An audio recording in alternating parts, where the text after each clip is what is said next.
Welcome my dear friends. So today's I am going to discuss very important topic. आज हम बात करने वाले हैं 8 यूनिट नंबर पेपर 1 की, जो कि यहाँ से बहुत ज़्यादा डायरेक्टली क्वेश्चन देखने को मिलते हैं।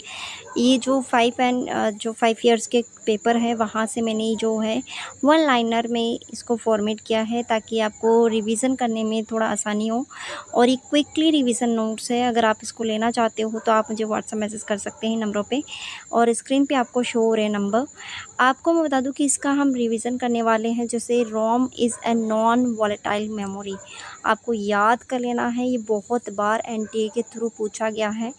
अब रोम है वो है आपकी does not loss it's content when the power is switch off. अगर आपकी जो कंप्यूटर की पावर स्विच ऑफ हो जाती है तो रोम एक ऐसी मेमोरी जो कि जहाँ पर कंटेंट है वो सेफ रहता है विदाउट एनी डिलीटेड। और यहाँ पर बोला है RAM, RAM is a volatile memory. ठीक है, आगे बात करते हैं हम। ROM is a example of, अभी रिसेंटली एग्जामिनेशन में आया था कि रोम का जो एग्जाम्पल है BIOS चिप, ये UGC ने 2023 में केस मेमोरी होती है, वेरी फास्ट मेमोरी होती है, ये भी ऑप्शन में था। सिंप्लेक्स और फुल डुप्लेक्स क्या होता है? देखो, सिंप्लेक्स का मतलब होता है data transmission in the one direction, क्योंकि वन डायरेक्शन में जो डाटा ट्रांसफ़र होता है उसको बोलते हैं सिंप्लेक्स। फुल डुप्लेक्स का मतलब होता है डाटा ट्रांसफ़र तो करते हैं लेकिन 2 डायरेक्शन में, वो भी सेम टाइम। अब कुछ इस टाइप्स के क्वेश्चन आते हैं जो आपने कभी नहीं देखे होंगे। इस टाइप के क्वेश्चन, यानी कि डॉलर लगा हुआ है, फिर डी लिखा हुआ है, फिर डॉलर लगा हुआ है, फिर 5 लिखा हुआ है। देखो इसका मतलब क्या होता है। डॉलर का मतलब होता है फिक्स, कोई चीज़ फिक्स हो जाना। और इसका पहली जो वर्ड का मतलब होता है कॉलम, और दूसरे का मतलब होता है रो। ठीक है, तो यहाँ पर बोला गया है कि ये क्या होना, फिक्स हो जाना, यानी कि जो कॉलम और रो है वो क्या फिक्स हो जाना, क्योंकि डॉलर आ रहा है, दोनों के साइन आ रहा है आगे।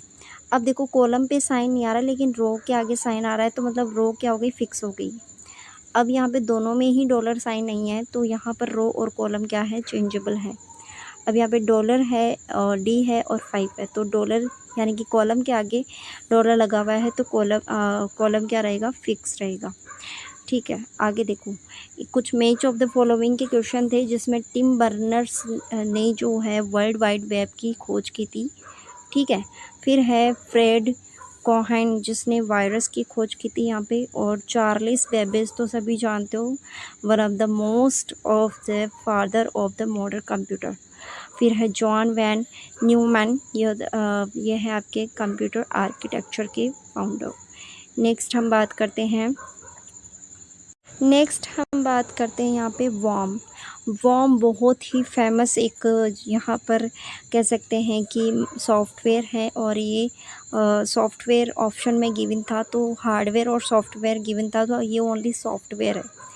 सैंड बॉक्स क्या होता है? सैंड बॉक्स होता है एक डिटेक्शन करता है ये मालवेयर को, आइडेंटिफाइड मेथड है ये।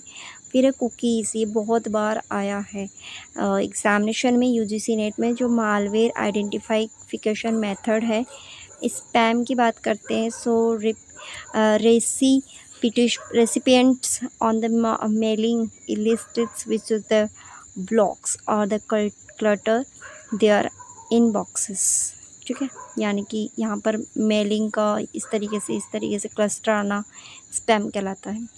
फिर होता है encryptions of the meaning less of without the appropriate unlocking keys. फिर है फेयरवेल, फेयरवेल भी आया था एग्जामिनेशन में, इसीलिए यहाँ पे मैंने लिखा है इसको।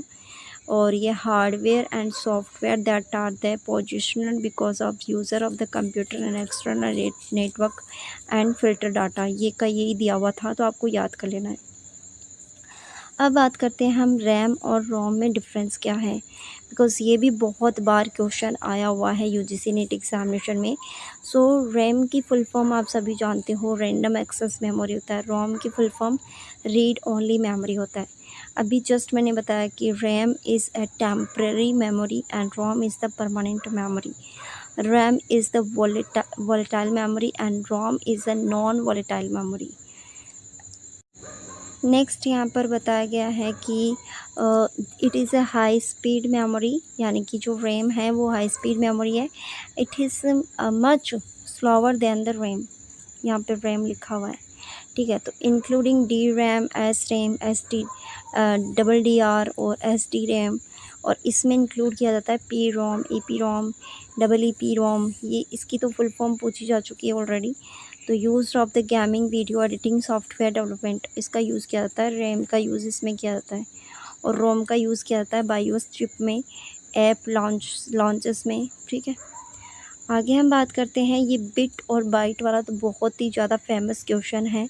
इससे तो बहुत ही अलग अलग तरीके से क्वेश्चन पूछा जाता है। पहले नॉर्मल क्वेश्चन पूछा जाता था कि असेंडिंग एंड डिसेंडिंग ऑर्डर में लगाओ, लेकिन अब बहुत ट्रिकी सवाल यहाँ से पूछने लगे हैं। यानी कि अब आपको पता होना चाहिए कि 1000 किलोबाइट में 1 किलोबाइट में जो है वो 1000 बाइट्स होते हैं, जो कि होते हैं, और मेगाबाइट में 1 मिलियन के बाइट्स होते हैं, गीगाबाइट में 1 बिलियन होते हैं, और टेराबाइट में 1 ट्रिलियन होते हैं। और इनकी ज़ीरो भी आपको याद रखना है, यानी कि 3 ज़ीरो को आपको मल्टीप्लाई 3 की टेबल बोलते हुए जाना है। 3 2 जा 6 ज़ीरो, 3 3 जा 9 ज़ीरो, 3 4 जा 12 ज़ीरो। तो ट्रिलियन में कितने आते हैं? 12 ज़ीरो आते हैं, ठीक है। क्लियर है। नेक्स्ट हम बात करने वाले हैं इनपुट डिवाइसेस। इनपुट डिवाइस में देखो, यहाँ पर सबसे पहले आता है कीबोर्ड, फिर आता है यहाँ पे माउस, फिर आता है स्कैनर, फिर आता है joystick, microphone, barcode reader, light pen, game pad, MICR, ठीक है। फिर आता है यहाँ पे digital camera, web camera, microphone, touch pad और ट्रैक बॉल। ये सभी आपके क्या है? इनपुट डिवाइस है। अब हम बात करने वाले आउटपुट डिवाइस के बारे में। मॉनिटर है, प्रिंटर है, स्पीकर है, हेडफोन्स है, प्रोजेक्टर है, प्लॉटर है, GPS है, ठीक है, ब्रेली रीडर है, साउंड कार्ड है, ठीक है, वीडियो कार्ड है, LED डिस्प्ले है, डिजिटल वाइट बोर्ड है, स्मार्ट वॉच है। ये सभी आपके किस में आते हैं? आउटपुट डिवाइस में आते हैं, ठीक है। नेक्स्ट हम बात करने वाले हैं, दिस इज़ द इम्पोर्टेंट, ये बहुत बार रिपीट हो चुका है इनसे क्वेश्चन, यानी कि नेटवर्क दिए हुए हैं और ये किससे रिलेटेड करना है वो आपको बताना होता है। तो .com होता है कमर्शियल के लिए, नेट होता है नेटवर्क के लिए, एडू होता है एजुकेशन के लिए, और ORG होता है ऑर्गेनाइजेशन के लिए, नेट होता है नेटवर्क के लिए, MIL होता है मिलिट्री के लिए, और GOV होता है गवर्नमेंट के लिए, ठीक है। Thank you so much for watching this video. Next class हम अगली क्लास में लेने वाले हैं, तो प्लीज़ ज़्यादा से ज़्यादा शेयर करें, लाइक करें। Thank you so much.